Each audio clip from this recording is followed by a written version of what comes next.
Friends, today we are here to start chapter number 10, Motions and Measurement of Distance for class 6th. In this chapter we will see कि जो हमारे distance होती है, जो movement होती है, हम उसको कैसे measure कर सकते हैं.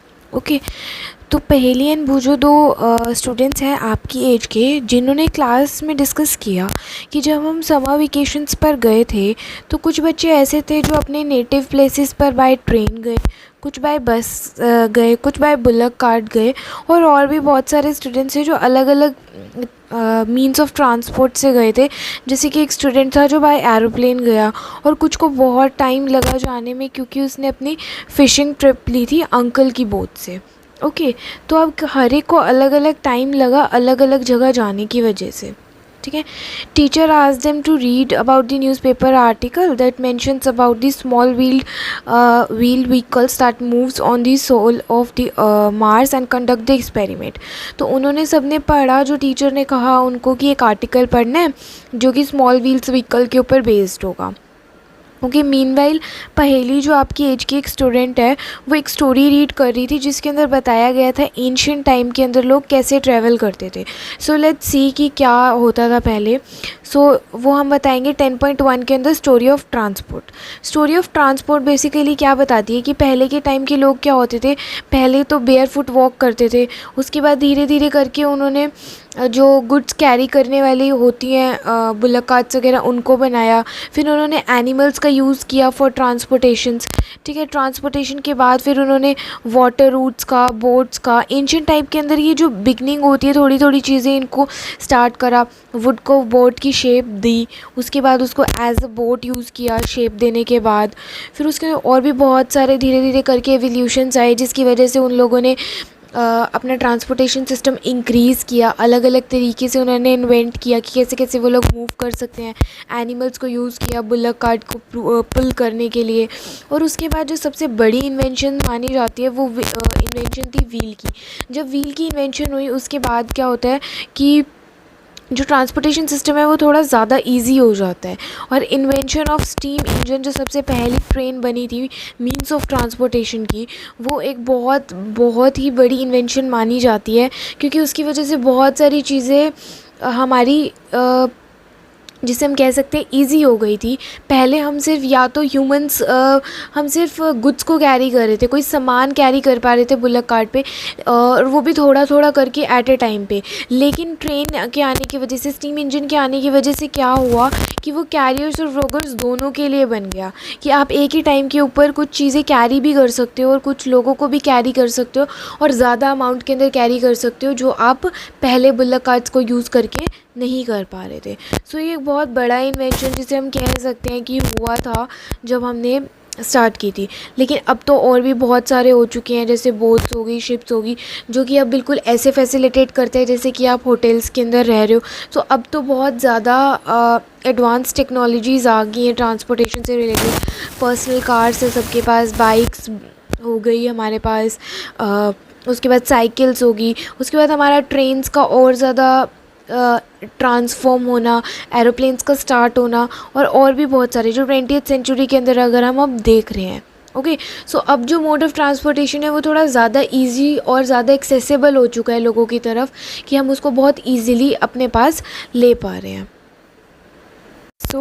यहाँ पे एक क्वेश्चन है कि क्या ऐसा कोई ट्रांसपोर्टेशन सिस्टम है जो पहले में यूज़ किया जाता था और अब भी हम उसको यूज़ नहीं कर रहे हैं. बहुत सारे हैं, जैसे कि जो बुलक कार्ट है जो पहले बहुत इजीली देखी जाती थी लेकिन अब वो सिर्फ क्या होता है विलेज एरिया, रूरल एरियाज तक ही रह गई है. आप बहुत रेयरली ही किसी सिटीज़ के अंदर बुलक कार्ट को देखोगे, या जो मेट्रो सिटीज़ होती है उसके अंदर तो बहुत ही रेयरली आपको देखने को मिलेगी. ओके सो अब जो ट्रांसपोर्टेशन सिस्टम है वो हमारा मूव कर रहा है धीरे धीरे एडवांस टेक्नोलॉजी की तरफ. How wild is your desk, इसके ये पूछा गया है how wild is your desk, कि आप जिस डेस्क पर बैठे हो वो डेस्क कितना वाइल्ड है. अब ये कैसे पता लगेगा हमें. ठीक है, पहले हम ये देखते हैं कि अगर आपको आपके स्कूल से लेके घर तक आना हो तो आप क्या मोड चूज़ करोगे. कि आपको कैसे पता लगेगा कि आप बाय बस आना चाहिए, बाय कार आना चाहिए, बाय ऑटो आना चाहिए, बाय रिक्शा आना चाहिए. हाउ यू विल सी, आप क्या सबसे पहली चीज़ क्या देखोगे कि आपका डिस्टेंस कितना है. अगर आपके घर के बिल्कुल पास आपका स्कूल चले जाओगे, थोड़ी सी दूर पड़ता है तो आप शायद रिक्शा प्रेफर करोगे, ज़्यादा दूर पड़ता है तो शायद हो सकता है आप बस प्रेफर करो। सो सब ये चीज़ें किस चीज़ पे डिपेंड करती हैं? ये चीज़ें डिपेंड करती हैं कि आपका डिस्टेंस कितना है, आप कितनी दूर तक जाना चाहते हो। लाइक आपके घर से कोई चीज़ बहुत नज़दीक है तो आप ये है तो हम पैदल चल कर ही चले जाएं। ओके, सो हुआ क्या कि क्लास में पहेली एंड वो जो दो क्लासमेट से द लार्ज डेस्क के ऊपर बैठे थे, स्टिल वो एक दूसरे को पार्टीशन नहीं कर पा रहे थे कि इतना पार्टीशन तुम्हारा है या इतना हमारा है। So they had a fight. So what teacher did is, teacher asked them कि तुम एक मेजरमेंट चीज़ लो कोई और उसको हाफ डिवाइड कर लो, डेस्क को हाफ डिवाइड करो और अपने अपने डेस्क के ऊपर बैठो। सो बोथ पहेली and बूजो found playing gilli danda with their friends. तो उनको जो था वो बहुत ज़्यादा खेलते थे gilli danda, they were very fond of it, कि उनको बहुत पसंद था गिल्ली डंडा खेलना। तो बूजा ने क्या किया कि वो गिल्ली और डंडा उठाकर ले आया उसको मेजर करने के लिए कि वो डेस्क कितने मेजरमेंट का है। ओके, सो उन्होंने किया क्या, जैसे कि आपको फिगर 10.2 के अंदर दिखाया गया है, यहाँ पे उन्होंने क्या किया कि एक गिल्ली जो होती है और एक डंडा जो उसका था, जो स्टिक थी उसकी, तो जो डेस्क उन्होंने मेजर किया, सो उन्होंने क्या देखा कि जो दो ये स्मॉल स्टिक्स है इसका और दो बड़ी स्टिक्स के इक्वल वो एक डेस्क की एक लेंथ है। तो उन्होंने डिसाइड किया कि एक गिल्ली और एक डंडा को मेजर करने के बाद हम हाफ स्पेस डिवाइड कर लेंगे, एक पोर्शन तुम्हारा हो जाएगा और एक पोर्शन हमारा हो जाएगा। लेकिन एक्चुअली में हुआ क्या, जैसे कि 10.3 में दिखाया गया, जब उन्होंने मेजर करना स्टार्ट किया तो सिर्फ दो डंडा और एक गिल्ली की जितना ही पोर्शन आया। तो अब वो उसको हाफ में डिवाइड कैसे करेंगे? सो अब अगेन यहाँ पे क्वेश्चन अराइज हो गया कि अब क्या करें जब उसके पास कोई सिमिलर ऑप्शन नहीं रहा। तो इस पॉइंट पे आके हमें एक चीज़ पता लगती है कि अगर हमारे पास कोई स्टैंडर्ड यूनिट नहीं है मेजर करने की, तो हमारे को मेजर करने में बहुत बहुत बहुत प्रॉब्लम क्रिएट हो सकती है। ओके, तो उसके बाद भूजो ने क्या सोचा कि भूजो ने क्या किया, जैसे 10.1 के अंदर दिखाया हुआ है कि वो एक कोई थ्रेड लाइक स्ट्रक्चर लेकर आया, जिसे उसने थ्रेड से मेजर किया। जितना पोर्शन एक साइड मेजर करा उसने, दूसरा पोर्शन उतना ही पोर्शन दूसरी साइड मेजर करा और उस स्ट्रिंग की हेल्प से उसने पार्ट को हाफ डिवाइड किया। लेकिन ये कोई ज़रूरी नहीं है कि हम हर चीज़ को एक स्ट्रिंग की हेल्प से डिवाइड कर सकते हैं। अब आपको आपके घर से लेके स्कूल तक का डिस्टेंस मेजर करना है, थ्रेड का यूज़ नहीं कर सकते। आप कितनी दूर तक थ्रेड लेकर जाओगे? ओके, तो आपको एक स्टैंडर्ड यूनिट, एक स्टैंडर्ड चीज़ चाहिए जिससे आप मेजर कर सकते हो। लाइक टेलर होते हैं, दे मेजर दी क्लोथ्स, आपका क्लोथ मेजर करते हैं आपका कोई सिर्फ ड्रेसअप बनाने से पहले, तो वो लोग भी सिर्फ थ्रेड की हेल्प से मेजरमेंट नहीं ले सकते। और भी बहुत सारे क्वेश्चन हैं जिनको आप बिना स्टैंडर्ड यूनिट के मेजर नहीं कर सकते, जैसे कि how long is your classroom, how wide is your desk, how far is Delhi to Lucknow, how far is moon from the earth. ये क्वेश्चन कुछ ऐसे हैं जिनको आप थ्रेड से मेजर नहीं कर सकते। तो आपको क्या चाहिए, एक स्टैंडर्ड, एक कॉमन चीज़ चाहिए। लेकिन अगर आप जो ऊपर क्वेश्चंस दिए गए हैं इन क्वेश्चंस को ध्यान से देखो तो इसके अंदर एक चीज़ बहुत कॉमन है कि हम हर जगह डिस्टेंस की बात कर रहे हैं और हर जगह डिस्टेंस के अंदर दो एंड हैं। आपको स्कूल से घर तक जाना है तो दो एंड क्या हुए आपके लिए, स्कूल और घर।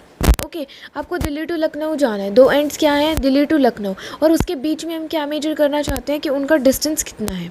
ओके, सो हमें एक स्टैंडर्ड यूनिट चाहिए उन चीज़ों को मेजर करने के लिए।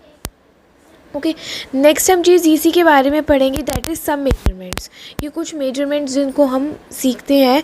अब नाउ आपको क्या करना है, वन बाय वन आपको आपके फुट से आपके क्लासरूम की मेजर करनी है।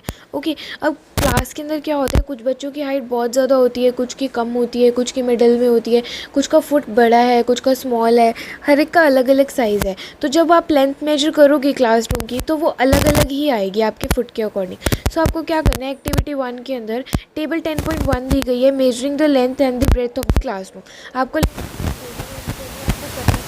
यहाँ पे नेम ऑफ द स्टूडेंट लिखना है जो भी उस लेंथ को एट प्रेजेंट मेजर कर रहा है। लेंथ ऑफ द क्लासरूम कितनी आ रही है, उसके बाद how wide is the classroom, कि लेंथ कितनी है और कितनी विड्थ है। स्टूडेंट का नेम भी लिखना है साथ में ताकि हम डिफरेंस क्रिएट कर सकें कि किस बच्चे के अकॉर्डिंग कितना आ रहा है। सेकंड, आपको क्या करना है, एक एक्टिविटी और करनी है आपको ग्रुप में। जिस डेस्क पर आप बैठे हो उस डेस्क को आप हैंड स्पेन की हेल्प से मेजर करो। हैंड स्पेन क्या होता है, जैसे कि एक आपका थंब और एक लास्ट फिंगर के बीच का जो डिस्टेंस होता है उसको हम एक हैंड स्पेन बोलते हैं। उससे आपको आपका डेस्क मेजर करना है कि कितने स्पेस में आपका डेस्क कंप्लीट होता है। ओके। लो, अब ज़रूरी नहीं है कि हर एक बच्चे की हैंड स्पैन की लेंथ एक जैसी, तो हर एक का अलग अलग यूनिट भी आ सकती है। Okay, we see that the measurement means the comparison of any unknown quantity, कि किसी अननोन क्वांटिटी के लिए जब हमें कुछ मेजर करना हो quality, this is known as the fix unit is called the, उस फिक्स यूनिट क्वांटिटी को ओके। सो अब आपको क्या करना है, यहाँ पे एक टेबल दी गई है 10.2 measuring width of the table, कि आपकी विड्थ कितनी है टेबल की। यहाँ पे आपको लिखना है who measured width of the table, कि किसने मेजर करी और कितने हैंड स्पेन्स के अंदर उनका आया। ये here you have to write the name and here you have to write कि कितने हैंड स्पेन के अंदर उनका वो आ रहा है, डेस्क मेजर आप कर पा रहे हो। ओके, आप नोटिस करोगे कि जिन्होंने फुट और जो लेंथ एंड ब्रेड्थ मेजर करी फुट से, वो भी डिफरेंट होगी, और जो डेस्क मेजर कर रहे हो उसका हैंड स्पैन भी बहुत अलग अलग होगा।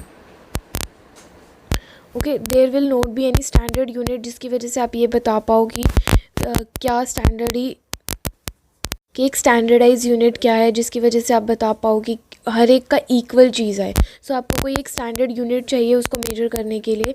So next portion is that the standard unit of measurement, कि कोई स्टैंडर्ड यूनिट जो हर एक के लिए इक्वल हो। अब जो हैंड स्पेन से आपने डेस्क मेजर किया वो अलग अलग स्टूडेंट्स के लिए अलग अलग होगा, लेकिन अगर हमें किसी चीज़ की फिक्स लेंथ मेजर करनी है तो हमें एक स्टैंडर्ड यूनिट चाहिए उसको मेजर करने के लिए। ओके, पहले के टाइम में सभी ने अलग अलग चीज़ें यूज़ की थी जो जिससे वो लेंथ मेजर करते थे।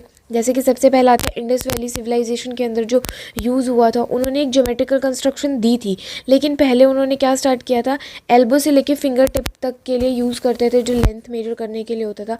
But this was not a good criteria. इसको हम गुड क्राइटेरिया इसलिए नहीं मानते क्योंकि कुछ डिस्टेंस ऐसे होते हैं जो बहुत ज़्यादा होते हैं और उनको हम लोग एल्बो और फिंगर की हेल्प से नहीं कर सकते। उसके बाद लोगों ने फुट का यूज़ करना स्टार्ट किया as a unit of length, लेकिन वो भी गुड मीन्स नहीं है, क्योंकि अभी हमने ऊपर वाली एक्टिविटी में ही देखा कि अगर हम स्टूडेंट्स की जो फुट का साइज़ है वो अलग अलग होगा तो हमारा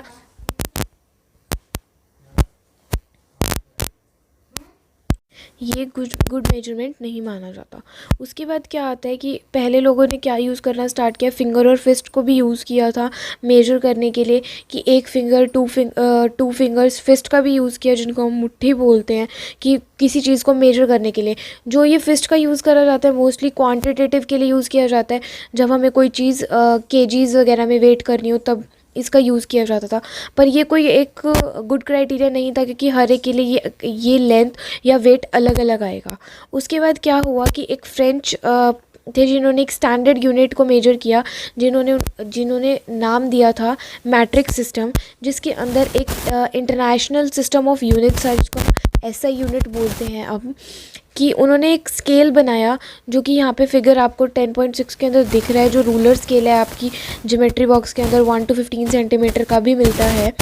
वो स्केल एक स्टैंडर्डाइज यूनिट है, इंटरनेशनल सिस्टम ऑफ यूनिट से बनाया गया है।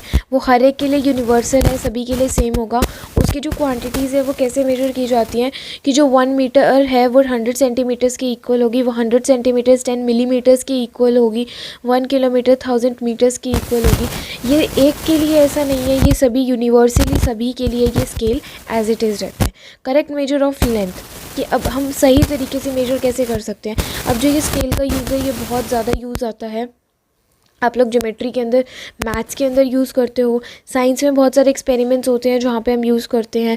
डे टू डे लाइफ के अंदर अगर आप देखोगे तो ये चीज़ें आपको बहुत इजीली देखने को मिलेंगी। लाइक क्लॉथ शॉप के ऊपर मेजरमेंट करने के लिए आपको इस टेप की ज़रूरत पड़ती है, कंस्ट्रक्शंस के लिए आप मेजरिंग टेप्स का यूज़ करते हो, मैथ्स की फिगर्स के लिए यूज़ होता है। सो अब हम देखते हैं कि ये जो लेंथ मेजर करने का करेक्ट तरीका होता है वो क्या होता है। जैसे फिगर 10.7 के अंदर दिखाया गया है फर्स्ट पार्ट के अंदर, कि आपको कोई एक ऑब्जेक्ट लेना है और आपको स्केल मेजर करना है, उसके कॉन्टैक्ट में लाने के बाद फिर आपको रीड करना है कि वो ऑब्जेक्ट की लेंथ कितनी है। आपका स्केल 0 से स्टार्ट होकर 15 सेंटीमीटर तक होगा, जिसके अंदर 0 के ऊपर एक थोड़ी सी ग्रेटर लाइन होगी, उसके बाद स्मॉल लाइंस, एक 0.5 सेंटीमीटर के ऊपर थोड़ी स्मॉल लाइन, फिर उससे भी स्मॉल और फिर बिग लाइन, जो कि आपको बीच में 0.5 हाफ का डिफरेंस दिखाते हुए स्केल मेजर करवा रहा है। उसके बाद जो आपको ध्यान रखना है वो ये है कि आई साइड कहाँ से आप देख रहे हो वो मेजरमेंट बहुत इंपॉर्टेंट है कि आपकी पोजीशन क्या है किसी चीज़ को मेजर करने के लिए।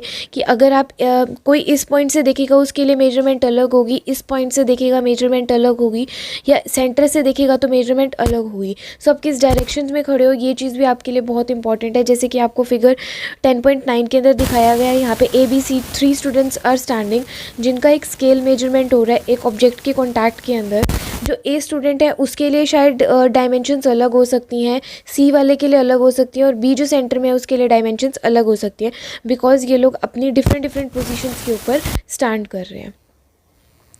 सो एक्टिविटी के अंदर आपको क्या करना, एक्टिविटी 3 के अंदर आपको क्या करना है, आपको आपके किसी क्लासमेट की हाइट को मेजर करना है हैंड स्पेंस की हेल्प से, और उसके बाद आपको नोट डाउन करना है। फिर आपको मेजरिंग टेप लेनी है और उससे आपको आपके फ्रेंड की हाइट मेजर करनी है, और उसको टेबल 10.3 के अंदर आपको मेंशन करना है। सबसे पहले आपको एक कॉलम में लिखना है कि किसकी हाइट आपने मेजर करी, हैंड स्पेन से कितनी आ रही है और सेंटीमीटर्स में कितनी आ रही है जब आपने स्केल से मेजर किया, और आपको डिफरेंस देखना है कि हैंड स्पेन और जो आपकी मेजरिंग टेप है उसके अंदर डिफरेंस कितना क्रिएट हो रहा है। सो आपको इन 3 से पता लगेगा कि जो हैंड स्पेन का डिफरेंस है और जो आपकी मेजरिंग टेप का डिफरेंस है वो बहुत ज़्यादा आएगा। अब हम कर्व्ड जो लाइंस है नॉर्मली हम मेजर करते हैं, जैसे किसी ऑब्जेक्ट की स्केल से हम लोग स्ट्रेट लाइन मेजर कर सकते हैं, कर्व्ड लाइन मेजर नहीं कर सकते।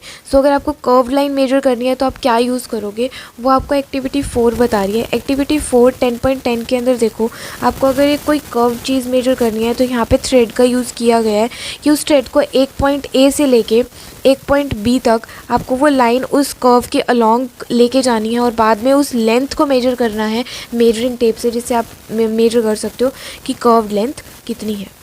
Okay, moving things around us के अंदर है कि अगर आप आपके आसपास नोटिस करो तो बहुत सारी ऐसी चीज़ें होती हैं जो अलग अलग मोशंस के अंदर मूव कर रही होती हैं। लाइक आपके बाइसाइकिल का जो टायर होता है वो मूव कर रहा है, कोई एंट मूव कर रही है, बॉल मूव कर रही है, फ्लाइंग बर्ड है। बहुत सारी चीज़ें ऐसी होती हैं जो आपके यूजुअली आपके आसपास नोटिस करते हो जो मूव कर रही होती है। ऐसे ही कुछ ऑब्जेक्ट 10.4 के अंदर रिटन है object at rest in motion, कि कुछ चीज़ें रेस्ट के अंदर भी होती है, रुकी हुई भी होती हैं, और कुछ चीज़ मोशन के अंदर भी होती है। जैसे इस टेबल के अंदर सबसे पहला ऑब्जेक्ट हाउस है, वो एक रेस्ट पोजीशन पर दिया हुआ है, लेकिन अब फ्लाइंग बर्ड एक मोशन के अंदर, रेस्ट पोजीशन जो अपनी जगह से मूव नहीं कर रहा और मोशन जो अपनी जगह से मूव कर रहा है। एक्टिविटी 6 के अंदर आपको क्या करना है, एक एंट की पोजीशन नोट डाउन करनी है। अगर आपको कोई एंट दिखे उसकी पोजीशन नोट डाउन करोगे तो वो कर्व डायरेक्शंस में मूव करती है। ज़रूरी नहीं है कि कर्व्ड ही हो, लेकिन मोस्ट ऑफ द टाइम ये होता है कि वो कर्व डायरेक्शंस पर मूव कर रही होती है। मोशन ऑफ एन एंट होती है। आपकी उस एंट की पोजीशंस कैसे मार्क करनी है, आपको जिस पॉइंट से वो स्टार्ट हुई थी वहाँ से ए मार्क करना है, थोड़ी दूर आने के बाद बी मार्क करना है, फिर सी मार्क करना है।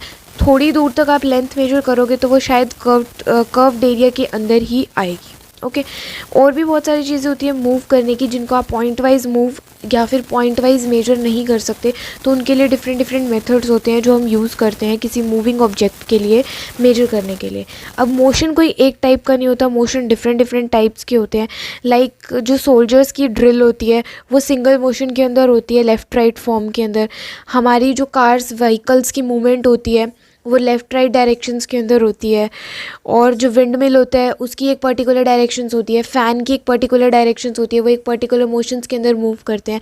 सो कोई ऑब्जेक्ट जो कि राउंड शेप में मूव कर रहा है वो हमारा सर्कुलर मोशन कहलाता है। जैसे कि जो फिगर दी हुई है इसके अंदर जो ये बकेट्स लगी हुई हैं ये सर्कुलर मोशंस में मूव करती है, as the cow moves along the circular motion. और कौन सी चीज़ है जो हमारी सर्कुलर मोशंस में मूव करती है, जैसे कि बी पार्ट है जो हमें डायरेक्शन दिखाती है, ये कॉक, ये भी most of the time circular motions में मूव करती है। हमारा फैन सर्कुलर मोशंस में मूव करता है। और भी बहुत से ऑब्जेक्ट्स होते हैं जो हमारे सर्कुलर मोशंस में मूव करते हैं, जैसे फ़ैन हो गया, जो हैंड फैंस होती हैं वो, हमारी जो क्लॉक होती है वो भी मूव करती है, लेकिन क्लॉक की सिर्फ हैंड्स मूव करती है, बीच की जो पॉइंटेड एरिया होता है वो मूव नहीं करता। उसके बाद कुछ चीज़ें जैसे कि 10.14 के अंदर आपको दिखाई गई हैं, आपकी बेल, पेंडुलम, ये कुछ चीज़ें ऐसी होती हैं जो एक स्प्रिंग के साथ टाइड होती हैं। ये अपने 2 और 4 मोशंस के अंदर मूव करती हैं। 2 और 4 मोशंस मतलब कि एक पॉइंट से स्टार्ट होकर दूसरे पॉइंट तक जाती है और वापस से अपने मीन पोजीशन के ऊपर आ जाती हैं, जिनको हम लोग ऑक्सिलरेटरी मोशन भी बोलते हैं, या हम कह सकते हैं pendulum motion. Okay, periodic motion भी बोला जाता है क्योंकि ये अपनी मीन पोजीशन पर वापस आके रेस्ट पोजीशन पर आ जाते हैं। और भी बहुत सारे मोशंस होते हैं जिनको आप अपने आसपास नोटिस करते हो, जैसे कि क्लॉक वाला एग्जांपल हमने देखा। फॉरवर्ड मोशंस होती हैं, अगर आप बॉल को रोटेट करते हो किसी स्लांट हाइट के ऊपर तो वो रोलिंग मोशंस के अंदर जाएगी और वो एक मीन पोजीशन पर जाकर स्टॉप हो जाएगी जितना आपने फोर्स लगाया था उसके बाद। तो वो रोटेशनल मोशन भी होता है, जिसको हम रेक्टिलिनियर मोशन भी बोलते हैं, जब बॉल नीचे की तरफ जाती है। सो ऐसी और भी बहुत सारी एक्टिविटीज़ होती हैं जिनको आप यूजुअली अपने आसपास देख सकते हैं। So this was all about this chapter की मोशंस और मेजरमेंट हम लोग कैसे मेजर करते हैं।